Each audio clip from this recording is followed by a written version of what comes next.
Without any thought, चाय पे चर्चा, without any vision,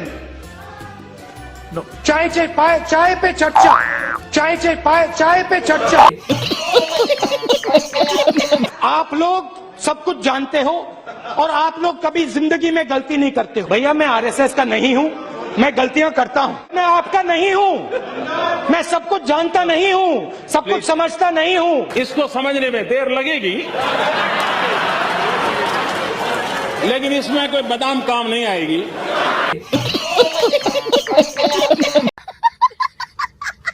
प्रधानमंत्री यहां खड़े होते हैं, कहते हैं नारेगा जैसी बेकार योजना मैंने कभी नहीं देखी। नारेगा, मनरेगा,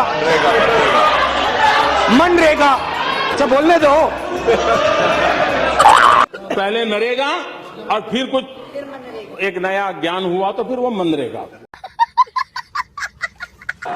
ऐसे कहता हूं, हमारी यूपीए डील में हवाई जहाज का दाम 520 करोड़ रुपए प्रति हवाई जहाज।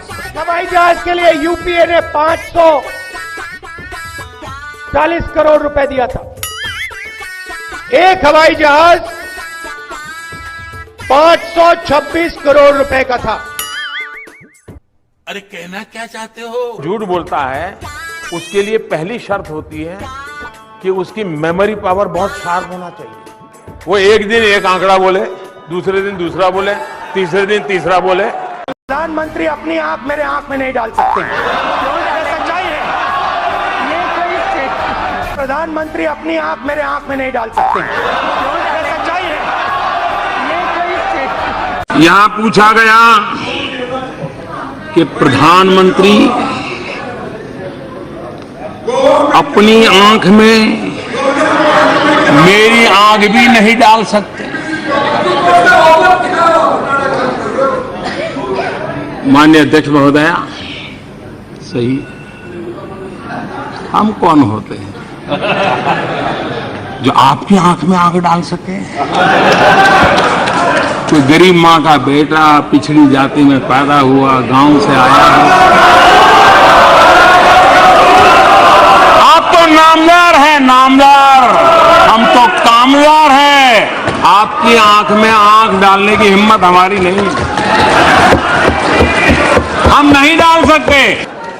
और आंखों की बात करने वालों की आंखों की हरकतों ने आज टीवी पे पूरा देश देख रहा है कैसे आंख खोली जा रही है, कैसे बंद की जा रही है। ये आंखों का खेल। 20% सबसे गरीब परिवारों को हर साल 72,000 रुपए देने जा रही है। ये आप नंबर याद रखिए, 72,000। ये आपका हथियार है। हर महीने 72,000, हर महीने 72,000। कांग्रेस पार्टी हर साल 72,000 करोड़ रुपए, 72,000 करोड़ रुपए बैंक अकाउंट में डालकर वो एक दिन एक आंकड़ा बोले, दूसरे दिन दूसरा बोले, तीसरे दिन तीसरा बोले। उनके एक युवा नेता हैं, अभी भाषण सीख रहे हैं। ऐसे करते तो वो भी ऐसे करें।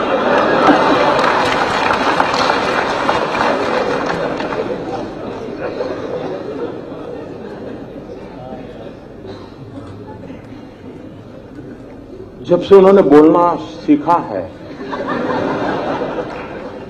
और बोलना शुरू किया है, मेरी खुशी का कोई पार नहीं है।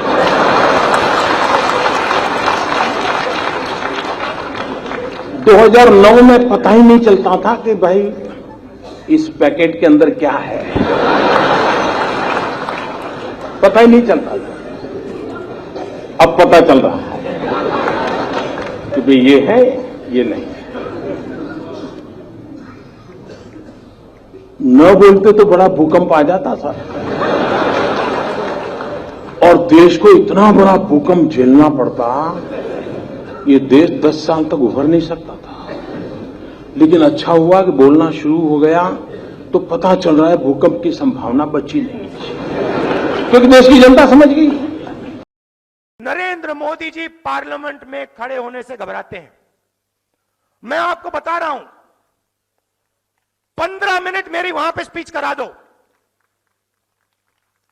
15 मिनट मेरी वहां पे मोदी जी के सामने स्पीच करा दो, 15 मिनट में राफेल की बात करूंगा, नीरव मोदी की बात करूंगा, मोदी जी वहां पे खड़े नहीं रह पाएंगे। कांग्रेस अध्यक्ष जी ने हाल ही में मुझे एक चुनौती दी। उन्होंने कहा, अगर मैं संसद में 15 मिनट बोलूंगा तो मोदी जी बैठ भी नहीं पाएंगे। 15 मिनट बोलेंगे, ये भी एक बहुत बड़ी बात है। 15 मिनट के भाषण के दरमियान कम से कम 5 बार श्रीमान विश्वेश्वरैया जी का नाम का उल्लेख 5 बार कर दीजिए। विश्वेश्वरैया, विश्वेश्वरैया।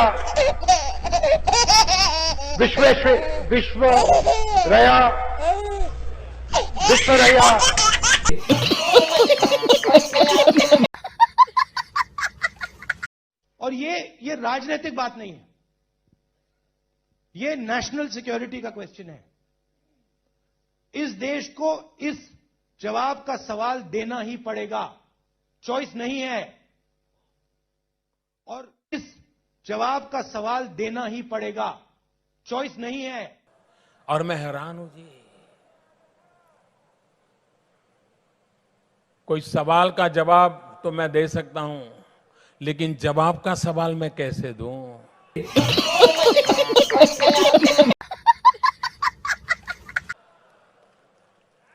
ये ऐसे नेता हैं जो जवाब का सवाल मांगते हैं, जिनको ये समझ नहीं है कि पहले सवाल आता है कि पहले जवाब आता है। क्या ये आपका भला करेंगे क्या? 7 में से 10 में से 7 युवाओं गुजरात में, और 1 में से 2 बच्चे और 1 में से 2 बच्चे भूखे हैं, मेल नरिश्ड हैं।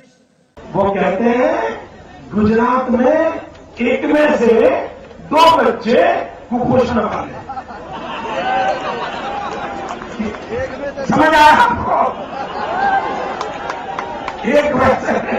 अब क्या करूं भाई, मेरा पता नहीं ऐसा मेरा कौन सा नसीब होगा कि मुझे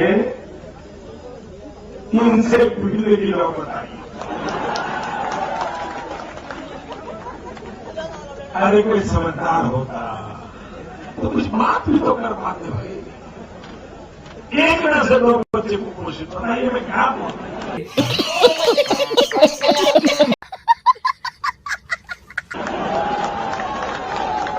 आगे बढ़ो। हमारा मुझे लगता है वो कपिल शर्मा की जो टीवी सीरियल आती है ना, अब थोड़े दिन में बंद हो जाएगी। इसी का सारा इकट्ठा करके टीवी वाले दिखा देंगे तो चुनाव की पूरी थकान उतर जाएगी। भाइयों बहनों, कांग्रेस के नामदार कंफ्यूज लीडर वो जहां जाते थे जेब में से मोबाइल फोन निकालते थे, और जहां भी जाते थे मेड इन छिंदवाड़ा मोबाइल बनेगा, मेड इन उज्जैन बनेगा, मेड इन इंदौर बनेगा। ये कहते थे कि नहीं कहते थे? भाई उनके चुनावी घोषणा पत्र में कहीं उल्लेख है क्या? ये उनका मेड इन मोबाइल का उनके घोषणा पत्र में कहीं उल्लेख है क्या?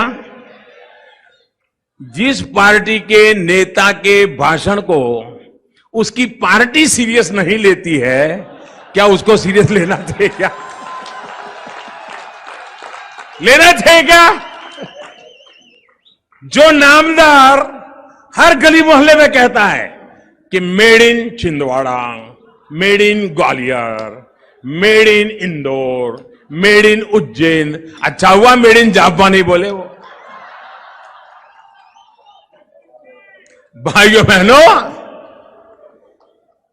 ऐसा नेता जिसको उसकी पार्टी सीरियस नहीं लेती है, मुझे विश्वास है देश की जनता कभी उसको सीरियस नहीं लेगी। उनको जब पता चला कि मैडम की जब सरकार थी रिमोट कंट्रोल, तब देश में मोबाइल की 2 फैक्ट्री थी और चाय वाले की सरकार बनी तो मोबाइल की 125 फैक्ट्री हो गई। अब ये इनको हजम नहीं हो रहा है, ये इनको हजम नहीं हो रहा है। अब उनको ध्यान आ गया कि अब जेब में से मोबाइल निकालना बंद कर दिया। भाइयों बहनों, क्या ऐसे लोगों को आप देंगे देश? आपके अंदर मेरे लिए नफरत है, आपके अंदर मेरे लिए गुस्सा है, आपके लिए मैं पप्पू हूं, आपके लिए मैं अलग अलग गाली दे सकते हो। No, this is not necessary. No. Nirmala ji. उठो।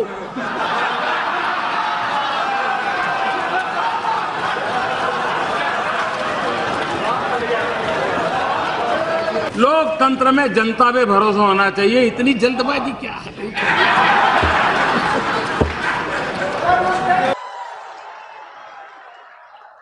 ऐसा नेता जिसको कोई बच्चा पूछे कि एनसीसी के विषय में आप क्या जानते हो, तो सोचता है नहीं मैंने सुना नहीं है।